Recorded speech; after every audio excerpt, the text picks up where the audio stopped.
Hey, Media People podcast listeners, if you enjoy the podcast, then you're going to love our newsletter, appropriately named the Media People Newsletter. Delivered right to your inbox, each edition is a mix of original and curated content designed to feed your curiosity while aiding in personal development. On top of more podcasts, we'll connect you with articles, interviews, and industry events. Subscribe at mediapeople.ca/newsletter or go to mediapeople.beehive.com. That's BEEHIIV. Thanks for listening to the Media People podcast, lively and insightful chats with the people who power the media industry. I'm your host, Victor Genova. For more episodes, you can go to mediapeople.ca or subscribe wherever you get podcasts, including youtube.com/@mediapeoplepodcast. Views expressed by participants are personal. In a world where job hopping is normalized, it's rare to meet someone who has spent their entire career with the same company. And it's even rarer to hear about an intern working their way up to president. But this is the story of today's guest, Caroline Moul. Caroline is the president of PhD Canada, the Canadian division of PhD Media worldwide. Not only is she the president, but also a lifelong employee, going back to the days when the agency was known as HYPN. Born in Zimbabwe and raised in South Africa, Caroline moved with her family to the Toronto suburb of Oakville when she was a teenager. After graduating from high school, she enrolled in the advertising program at Sheridan College. She joined HYPN on a media planning internship and grew with the company as it was acquired by Omnicom Media Group and integrated into the global PhD media family. Caroline Moul stops by to chat about growing up in Africa, the differences between attending school in South Africa and Canada, and how having a firm career plan can help you move from the cubicle to the corner office. PhD is one of the leading media agencies here in Canada, and what we provide is marketing services that focus around media planning and buying, as well as marketing strategy and measurement in terms of actually being able to see how effective the results of marketing activity in Canada is. PhD is also part of a large global network, and we are owned by Omnicom Media Group, which is the number one holding company in Canada. And the role that I play is being as the president of PhD is leading the PhD Toronto office. We have about 175 people, and that role is overseeing development and adoption of our capabilities and solutions across various media functions and marketing functions, as well as leading the agency forward in terms of service excellence for all the clients that we service and look after. Caroline, thank you so much for stopping by today. Let's go back to the beginning. Where are you from? I'm originally born in Zimbabwe and was raised in South Africa, and immigrated to Canada in the late 90s. Okay, wow. So let's go back to that very beginning. Zimbabwe. You mentioned you were born there. How long did you live there before the family moved to South Africa? So I spent my very young youth age. So I left Zimbabwe when I was about 4 or 5 years old. So you don't really remember much about Zimbabwe then? I remember the landscape, the people, the farmland, the beautiful, the beautiful country that it is. But I don't have more specific memories of some of the turbulence that would have been happening at the time that I left the country. Okay, so you mentioned turbulence there. Is that the reason, like the political climate, that's why the family moved south to South Africa? Yeah, so when we left Zimbabwe, it was post-Rhodesian War. And at the time, there was massive economic pressures and shifts in the country that just made it not necessarily the place where my parents wanted to raise their family. And most of my extended family had already left Zimbabwe. We were some of the last standing family members that were still there, and with most immigrating to South Africa. What was life like growing up in South Africa? Like, I've had some friends from South Africa, and as much as they love the country, they mention that it can be a rough country to live in as well. Yeah.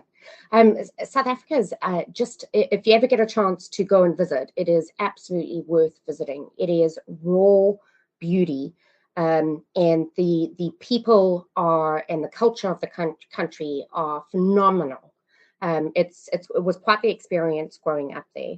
And so while I say all those positives, there was a lot of unease and unrest, and still is to this day in terms of the nature of the country in itself. So growing up was a surreal experience in terms of, whether it's experiencing nature and the wild and on safaris and things like that. But at the same time, surreal in terms of the pressures that the society faced, and whether that was the extremely high crime rates and knowing people and experiencing break-ins and violent crimes and things like that. There was a certain ruggedness to being raised in South Africa in terms of what somebody witnesses and is exposed to and sees, and it gives you, I would say, a lot of grit in terms of your upbringing, and a lot of determination in terms of just who I became as a person. I wouldn't change it for the world. I would have been a 10 or 11-year-old girl when Nelson Mandela came into power in South Africa, and I watched the apartheid end. And so my experience at the time that I was there were very formative in terms of the person that I became, and witnessing massive change in a country over the course of young minds, let's call it, where I was able to be influenced on the new and the evolving and the evolution and change. Now, at the same time, you've got high crime, and you've got massive economic pressures that were faced in the 90s, including what's often referred to as brain drain of mass exodus of qualified people leaving the country in order to find better jobs elsewhere. And today, South Africa continues to experience much of those pieces, though I don't believe it was quite as bad as when I was there from a statistics perspective in terms of crime. But they face rolling blackouts and infrastructure challenges that are really unfortunate to see from what, when I was there, was such a beautiful country. But on a positive note, we got to give them a shout out because they wrapped up the Rugby Union World Cup. Sure Was did. it a week ago, 2 weeks ago? Yeah. Yeah, sure did. Super happy that they succeeded in that. And, for anybody listening, if you do ever get the chance to go and experience South Africa, Cape Town is spectacular and well worth the visit. Most people that have no affiliation to South Africa but go there on a vacation will come back feeling like they have found their roots. It is that type of experience. I call myself South African, even though I've actually been in Canada now longer than I was in South Africa. And speaking of sport, here's something that you and I have in common. You were a competitive swimmer. What was your event? So freestyle. I in my youth was competitive swimmer, and freestyle was my strongest swim. Though I did relay as well as part of the team. When you were swimming it independently, was it more of a sprint or an endurance? Sprint. Sprint 50 meters? Yes. But you were also big into field hockey. When you came to Canada, did you kind of have to was it hard for you to wrap your head around the name field hockey? Because I know abroad it's just called hockey, whereas what we know as hockey is called ice hockey abroad. Yeah, and I actually was just talking about this last night with somebody in my neighborhood, because they play field hockey, and it was the first person in Canada, despite being here for over 20 years, that I've met that plays field hockey, and I didn't even know you could in Canada. And when I first came here, trying to explain to people that field hockey even existed, most people haven't heard about it, was one thing. And then for people to contemplate how that would differ from the game of hockey, ice hockey was a whole nother thing. Still to this day, I don't skate, so I never picked up ice hockey. And I think field hockey is a really great sport, and it hopefully will pick up in popularity in Canada, though I think that's just my own wish. Was that one of the sports that was recently added to the Summer Olympics? I don't know the answer to that. question. I wish I had a producer like Joe Rogan, like Jamie off into the corner where I could be like, Google that so we can add that into the conversation because I know that they added a number of different sports to the next summer games, along with flag football. I think cricket, and I'm surprised you didn't throw cricket out there because I know cricket is very big in South Africa. I know it's not as big as rugby, but it's up there. Yeah. I mean, I would say the sports growing up there as a kid that you sort of most often are engaged in and watching and seeing in your schools and that rugby, netball, which is kind of it's not basketball, but it's kind of like a women's basketball version in an outdoor court, and very different from the basketball game, though you're putting a ball into the net. Cricket and rugby were sort of the four predominant popular sports that people would play. Were you big into fishing? And I throw that out there because when I lived abroad and I was living with other South Africans, all of them seemed to be into fishing. Like it was just second nature for them. Yeah, so I wasn't big into fishing, but I grew up sailing off in a place called East London was one of the cities that I lived in, and so I spent many of my weekends sailing in ocean sailing, and within doing that, it's if you've ever been sailing, it's sort of slow moving. We would put a line out and had experience actually catching things like small baby sharks and things like that. So, but it wasn't sort of a pastime that I would naturally choose. You've probably been asked this before, but I'm going to ask because you brought up sailing and you brought up baby sharks. I know that great whites are very endemic to the ocean in and around South Africa. Any encounters with great whites? Yeah, it's one of my fears for fun fact. When I was about 12 years old, again, living in East London, after school, we were down the street from a beach. And after school, my friends and I would always go for a swim in the ocean and hang out on the beach in the afternoon. And one particular afternoon, my girlfriend and I were swimming in the ocean, and we were quite far out, but still in a bay area. And we actually witnessed slowly, being 12-year-olds at the time, two surfers being attacked by great whites. Oh And God. so it kind of happened in the sense of we all of a sudden realized that no one else was in the water near us, and we didn't understand why, and only to see everyone running towards the beach, as you kind of see in movie scenes. And when we looked around and looked over to the bay, you could see the watercolor changing and everyone running along the around the bay to where the surface cove was, to see what was going on. And so for about 2 weeks thereafter, no one swam in that beach. But after that, we kind of got back into the water. To this day, I do not want to see what's in the water underneath me. It really freaks me out. If a shark's going to get me, I'd rather not know it's coming. Literally what you described sounds like a scene out of Jaws. It sounds like we were storyboarding something for another Jaws movie. Yeah, yeah. And one of the surfers that was attacked did survive. Unfortunately, the other one did not. Did you have any influences or anyone you looked up to growing up? Not in the idol sense of it. There were people in my life that I met or were part of my life that contributed indirectly to influencing, who I am today.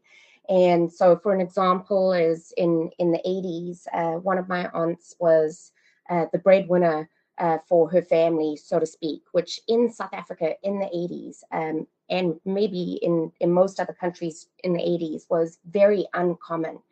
And for me, I always admired her for doing that. And I also admired my uncle for taking that primary caregiver sort of stand. And, if I reflect on my current life, my husband has stood supporting me in my career.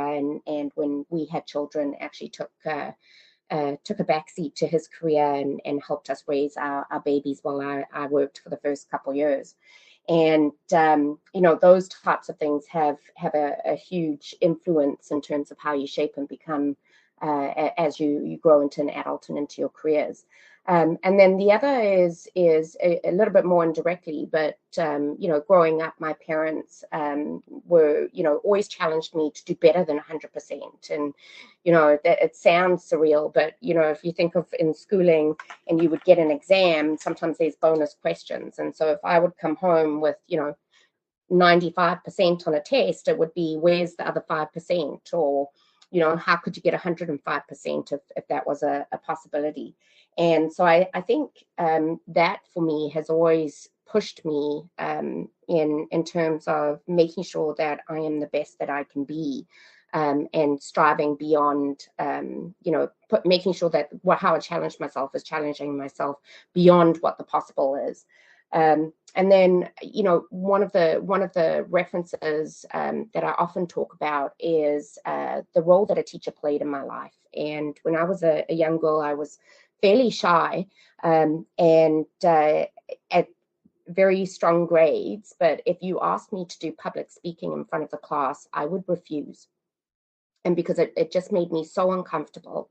And it was a teacher in about grade 8 that took me aside and explained the fact of life, which is that you're always presenting yourself, whether that's a job interview, whether that's in your work environment, whether that's a retail job as a youngster, and how you're showing up to deal with people in general, whether it's going to a party or applying for college or university and all of those pieces. And it was that conversation that she had with me that, despite the anxiety that public speaking would give me, gave me a reframe on how to tackle those sort of uncomfortable moments, those moments as a human where you will naturally be inclined to shy away because it makes you really uncomfortable. And I would say that was hugely profound because today, while public speaking still gets my nerves up, that shift allowed me to embrace being uncomfortable and pushing myself to embrace those moments of opportunities. And today, I would say public speaking is one of the things that I really enjoy doing. And I probably enjoy it because it gives me those emotions, those nerves. And I like the roller coaster of the emotions and preparation during, and then, how you feel coming out of doing those large public speaking types of sessions. So when that teacher reframed it for you, did you start to mentally treat every opportunity to speak publicly or just to speak in front of the class as an opportunity to get past those anxious moments? Yes. And it would be the pep talk before and when those opportunities would come up to be able to speak, of making sure that I rise to the occasion and didn't shy away from it. I didn't allow myself to shy away from those moments. I worked through how it made me feel, how to make sure that I had the confidence and was prepared to be able to be really good at doing public speaking. Do you remember the moment where you felt, I've got this under control? I'm no longer anxious about this. I'm embracing it and I love it.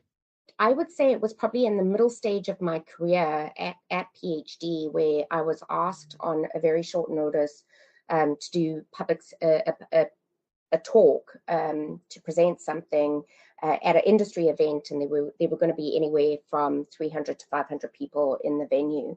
And at that moment, my nerves shot through the roof, and I kind of had that 2-second thought of, actually, I want to do it. So I've got these nerves, but they're excited. It's excitement. It's not dread.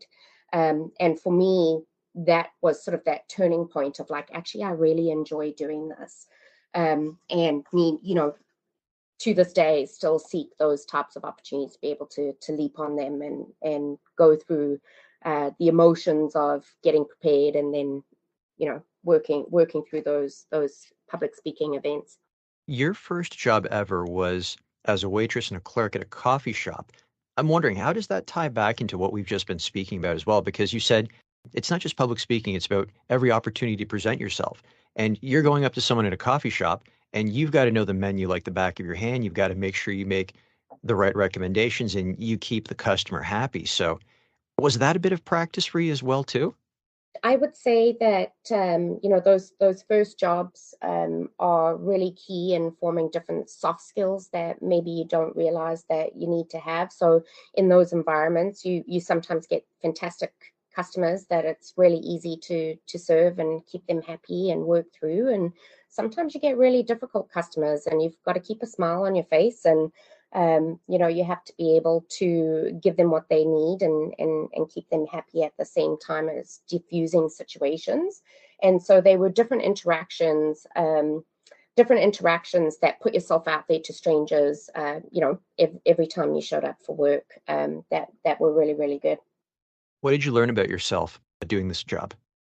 I am going to say that that customer service side is one part and parcel of what you learn, and how to read people, and be able to take advantage of the warm and lovely customers, and diffuse a situation with difficult customers. I think the other part for me was just also the social interaction. I really enjoy being around people and engaging with people, whether they are people I know or people I don't know. And that sort of exposed me to taking the enjoyment of those social interactions from a service perspective, in terms of what it is. I think the other part is in my personal life, I also really enjoy food and entertaining, and that was probably influenced by some of those first jobs. What brought you to Sheridan College? What do you like? How did you even find Sheridan College? Because I have no clue how the college would get on the radar of someone living in South Africa. And I mean that with the utmost respect to Sheridan College. Yeah, so I when I came to Canada, I actually came here and finished out my last year of high school, in or last. I'm trying to think now to the years of what it was, but maybe my last 2 years of high school here. I also lived in Oakville, and so for those that don't know, a lot of South Africans, when they move to Canada, end up living in Oakville. There's a South African butcher shop, and many people that are South African in that community. And so by default, when we immigrated with my family to Canada, that was where we relocated to. And I just so happened to live really close to Sheridan College, and at the time, and I'm sure it still does, it had a really strong college reputation in the school system, in terms of presenting it as one of those viable options. I was a person that was in a rush for life. And what I mean by that is, when I was contemplating choosing college or university, for me, college got me into the workforce quicker, and I was in a hurry. And they have a really good advertising program that, when I did the orientation program, the orientation session for finding out about the programs, they kind of sold me in on it. I also had exposure to marketing in some of the high school courses that I had done, as well as friends and family that worked in marketing. And through that, it kind of led me to choosing marketing. And then when I actually attended Sheridan, I think it was in my first week of classes. One of the classes that we had was media planning and buying. And the minute I took that class, I was like, right, and that's exactly where I want to go, which is not too common for most people. Okay, I want to take one step back. So you mentioned that you finished high school in Canada. How Yes. did high school in Canada compare to just high school in general in South Africa, or how did Canada stack up your experiences here when you first landed? Like, was there any sort of culture shock compared to South Africa and Zimbabwe? Because you saw a lot in Zimbabwe and South Africa, and then Yes. Canada is very tame compared to what you experienced in those two countries. Yeah, so I definitely had a culture shock. From a culture shock perspective, the maturity of my peers was probably the most drastic. So I felt like my peer set was much younger than I was in maturity, and I think that comes from what you're exposed to in life. And the other side of it was the education system. So South Africa is a much more rigorous and disciplined education system from when I was there.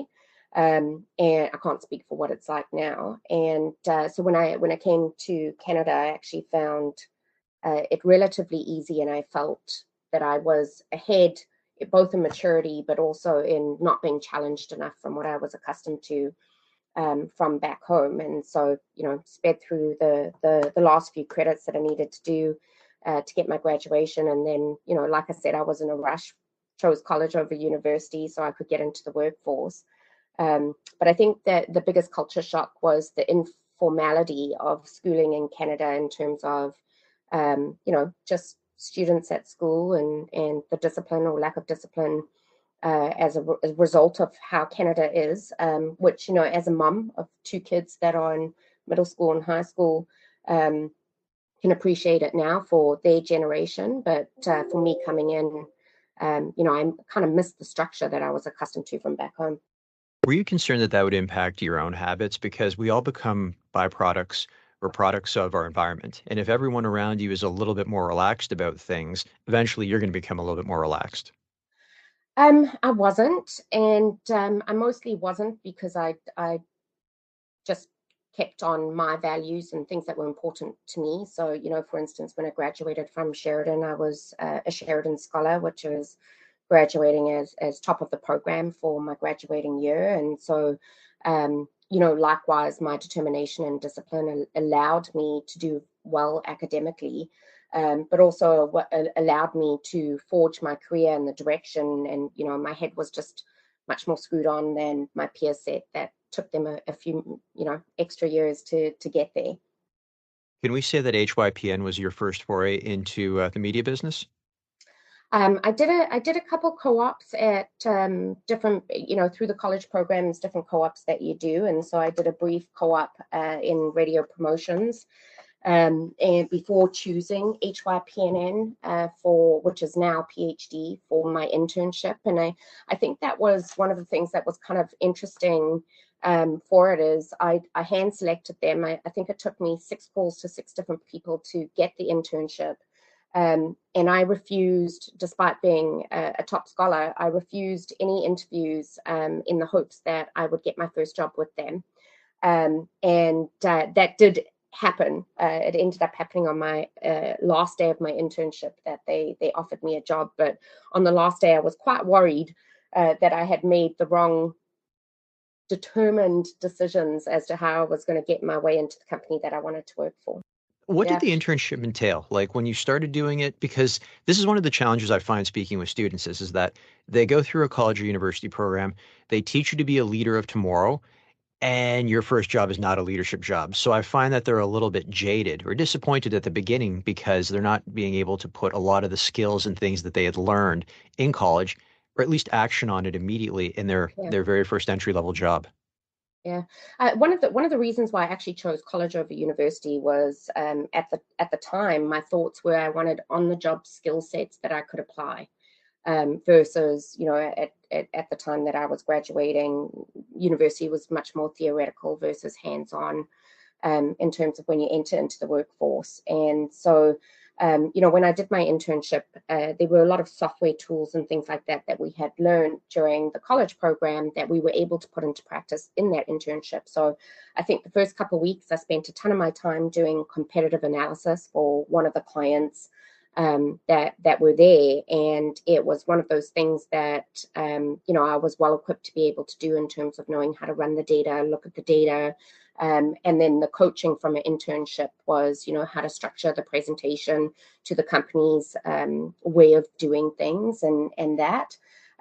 It was also, managing some of the administrative type things that we do, like work back schedules for getting campaigns into market and making sure we've got the specs over to the creative. And so it was very practical application on specific tasks that I was able to contribute to. And it's not like you start day one and you knock it out the park from the get-go. I think in my month there, I maybe did 8 different brand competitive analysis. And so the nice thing about it being task focused was you got to do the same report, multiple times within a concise period of time to really help you refine that work that you were doing. HYPN, when it made the transition to PhD, how did the company change? When HYPN became one of the first one of the first, it wasn't exactly the first, it was in the first 5 independent agencies that became part of the PhD network. Initially it was just rebranding and talking about how we're going to be part of the network and the benefits that we get as being part of a network in terms of the vision, the mission, the tools, the capabilities, the way of thinking. And so in that initial transition, it was really amalgamating our way of doing things as an independent agency and integrating it into the PhD way of doing things. We're going to take a quick break. Enjoying this episode? Of course you are, or you wouldn't have made it this far.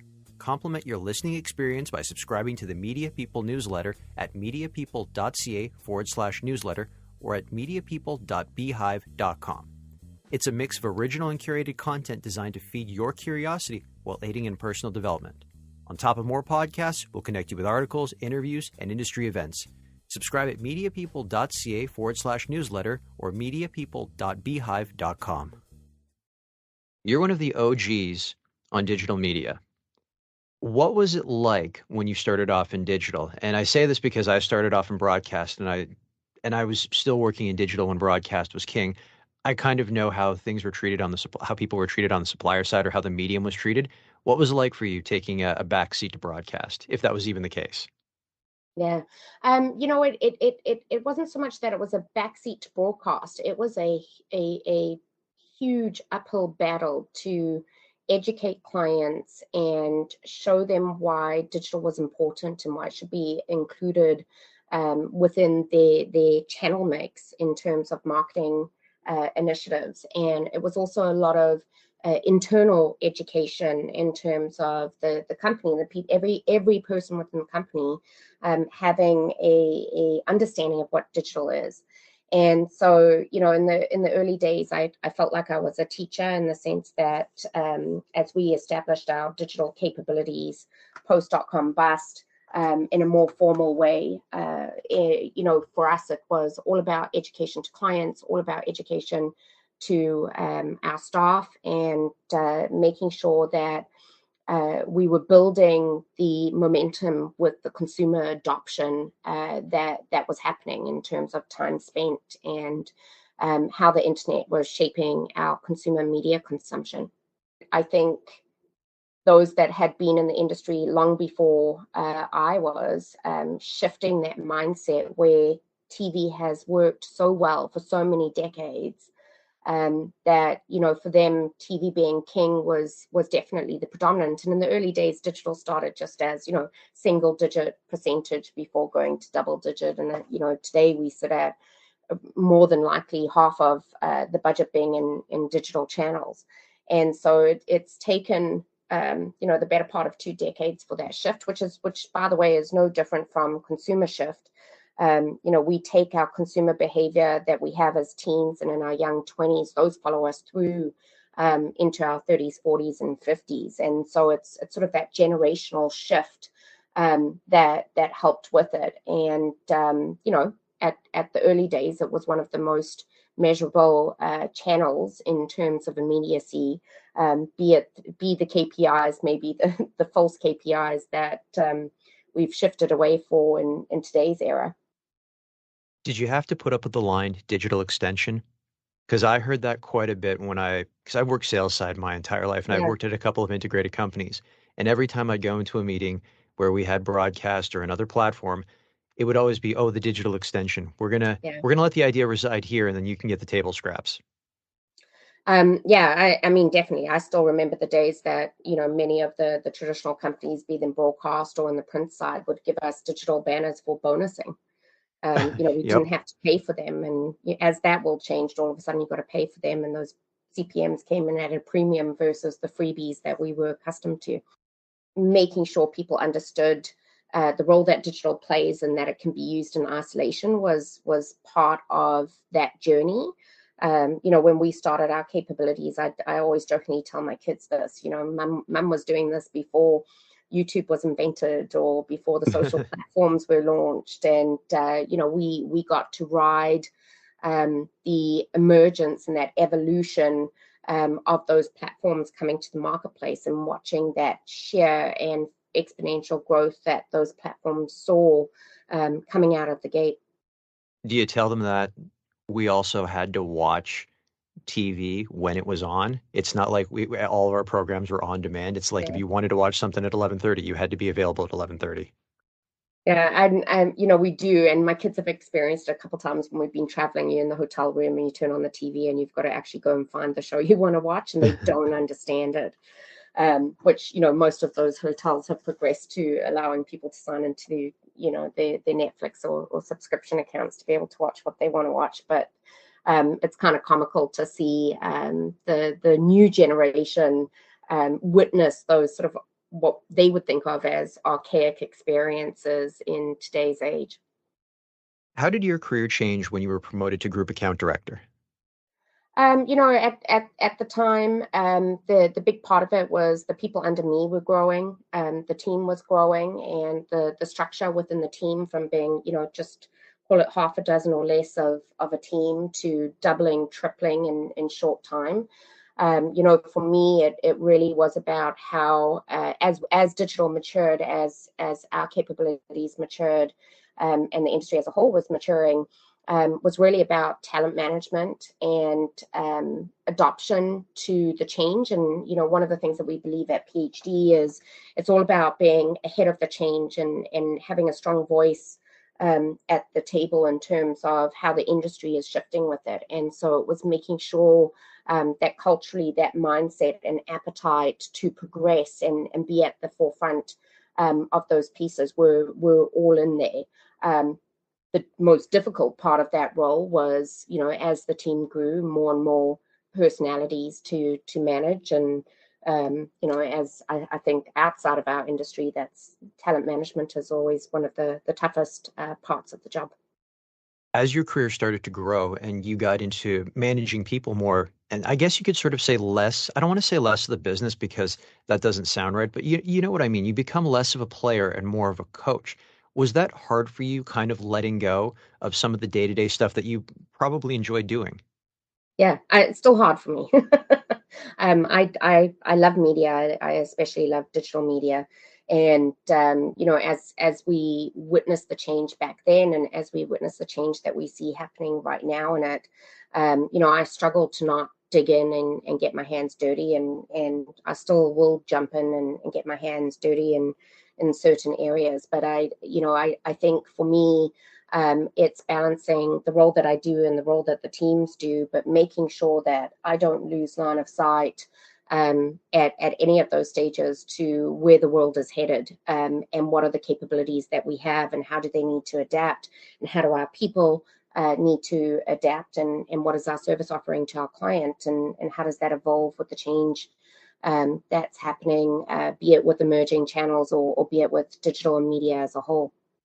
That is a perfect segue into my next question. And how did everything change for you when you became the VP of Digital and Emerging Media?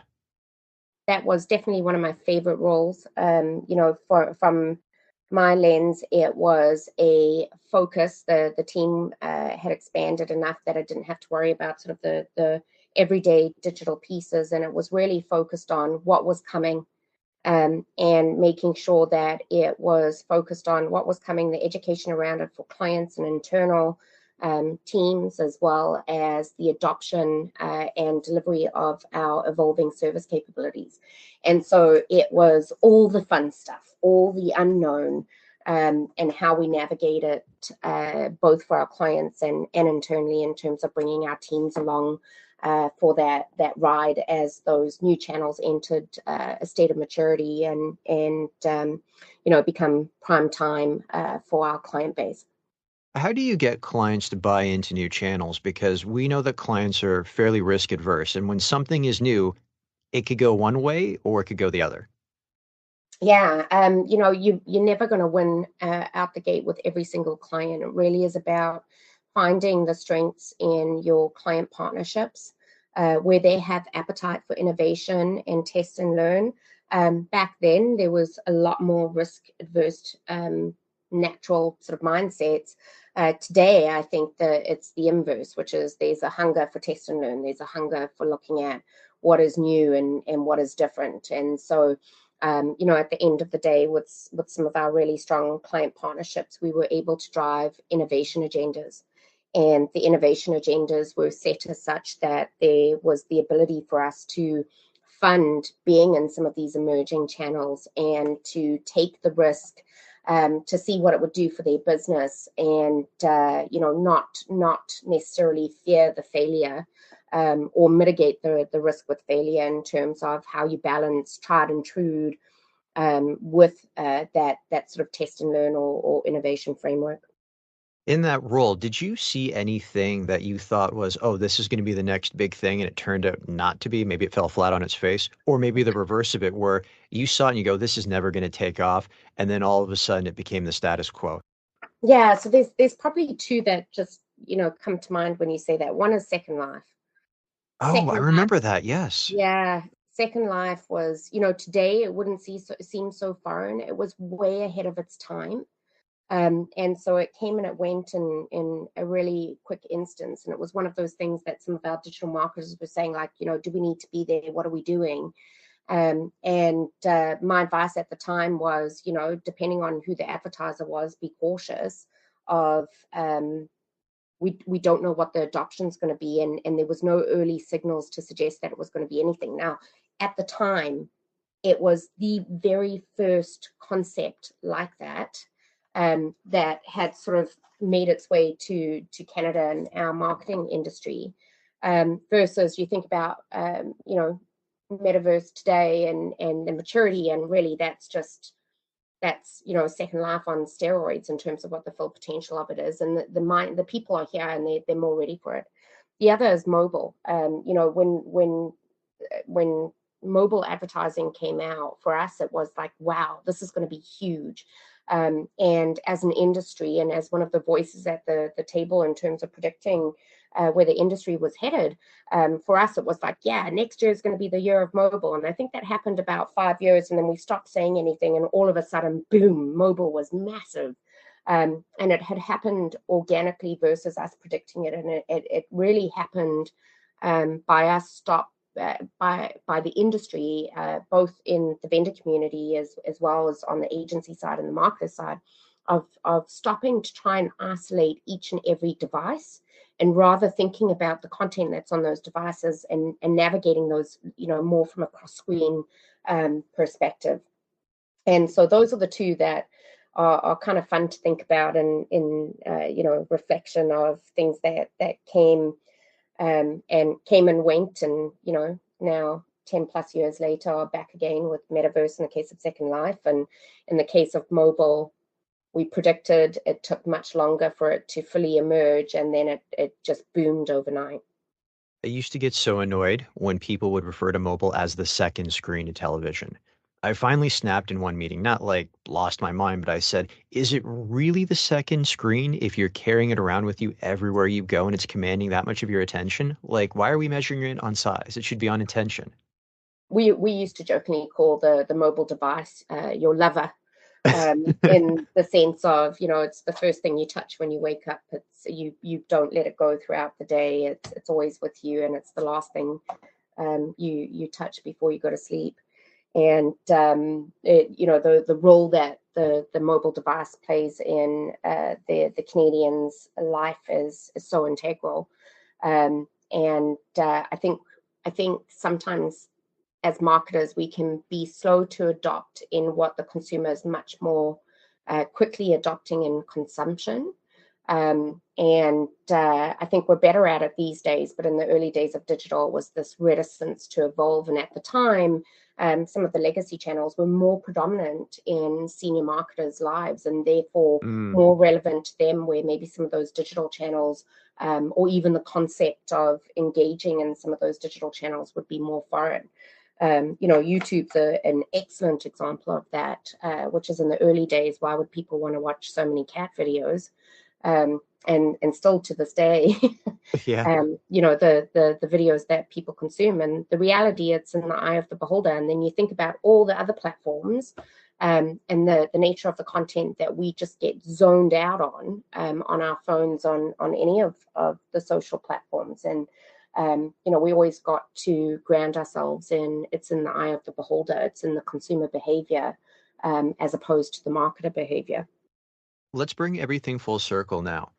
Your promotion to president of PhD, how does that come about? Like, is there some sort of plan laid out for you to get to that role? Does someone call you into their office and go, congratulations, you're now the president? Yeah. Like, how does that whole thing come about? Yeah, and speaking about it from my own experience, the part of, I'm a big believer in career pathing, and so throughout my career with my then CEO, those were the types of conversations that I would have with the CEO, in the sense of, here's my ambitions, and here's the timelines I've given myself. I still to this day set myself 1, 5, and 10-year goals in terms of where I want to take myself, and that was one of the ambitions.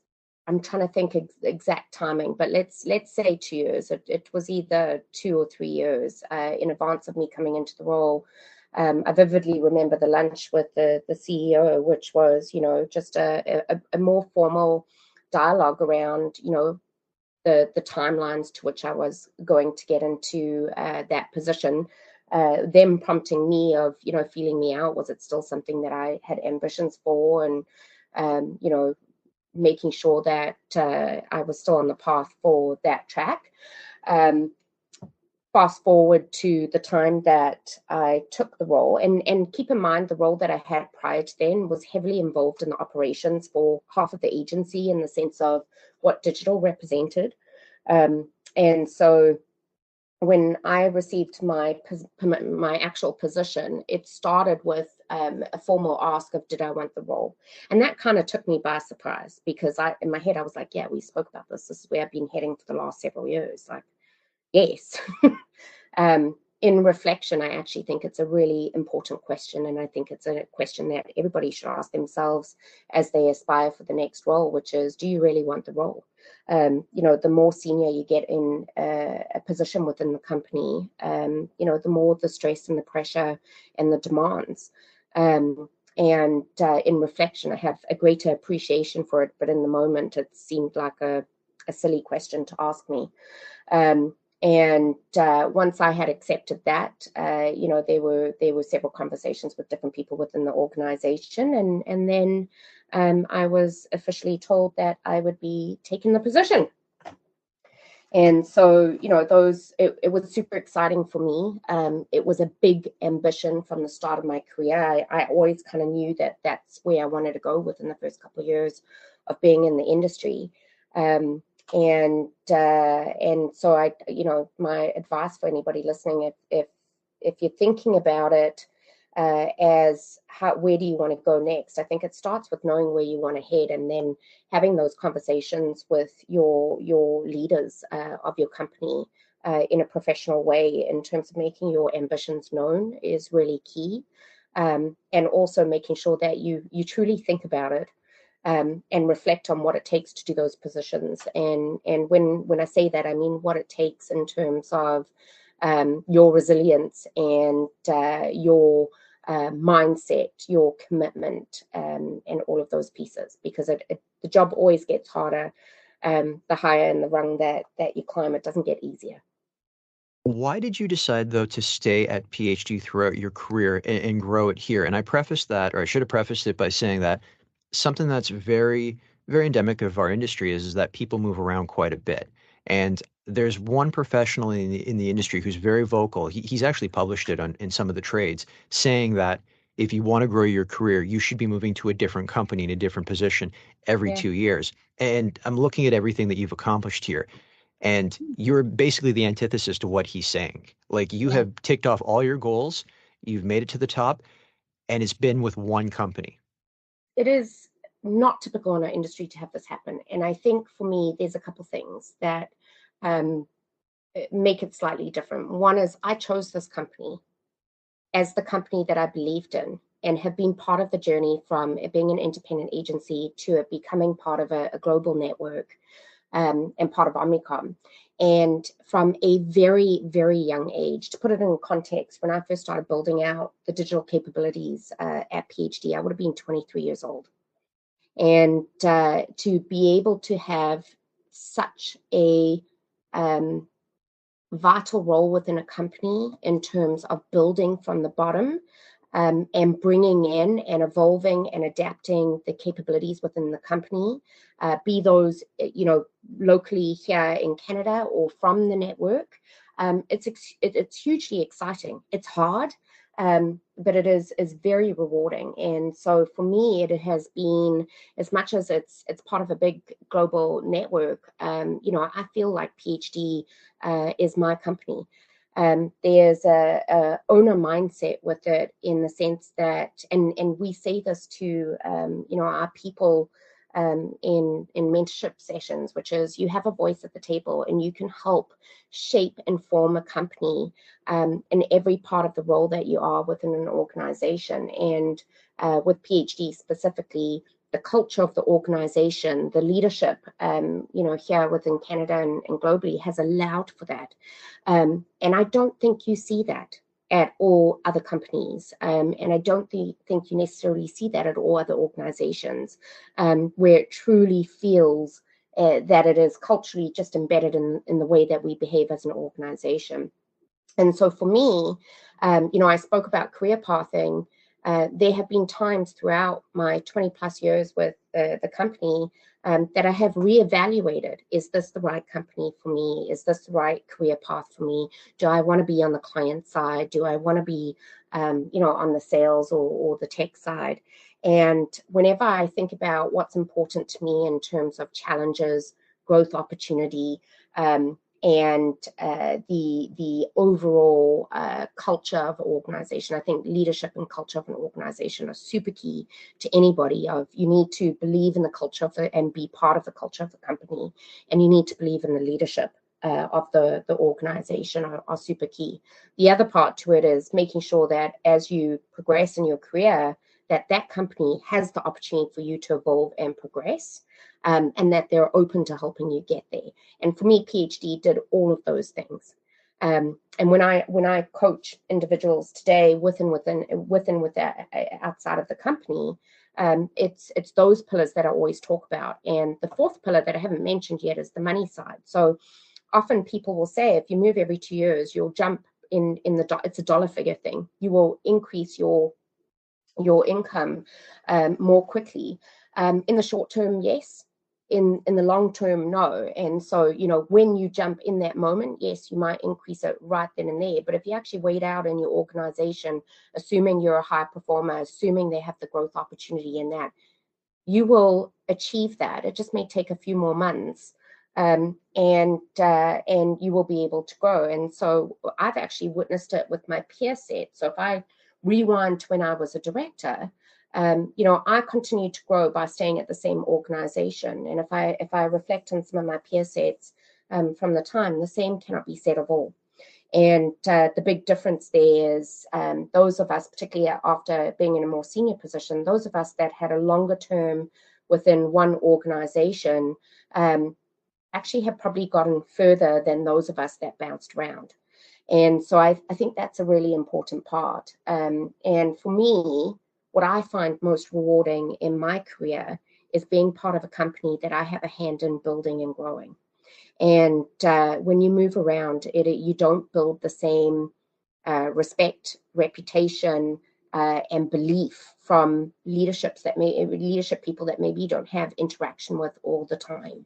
And the endurance of me being within PhD has allowed me from over the course of that time to build that credibility and belief and capability. Caroline, this has been a fantastic chat. Thank you so much for being generous with your time. I know you've got a packed day today because award season kicks off and there's an award show tonight, but let's jump right into rapid fire questions. The campaign you were most proud of? For me, it has to be Dove Toxic Beauty, supporting the Dove Self-Esteem Fund. Your favorite movie? Tough because it differs from time to time, but I am going to say the Jurassic Park franchise. If Hollywood were to make a movie based on your life story, who would you want to play you? I would like Zoe Deschanel to play me. She is very energetic and quirky, and I think she would make a great character to play me. Do you think she could nail the South African accent? Because I hear that's one of the hardest ones for actors to nail.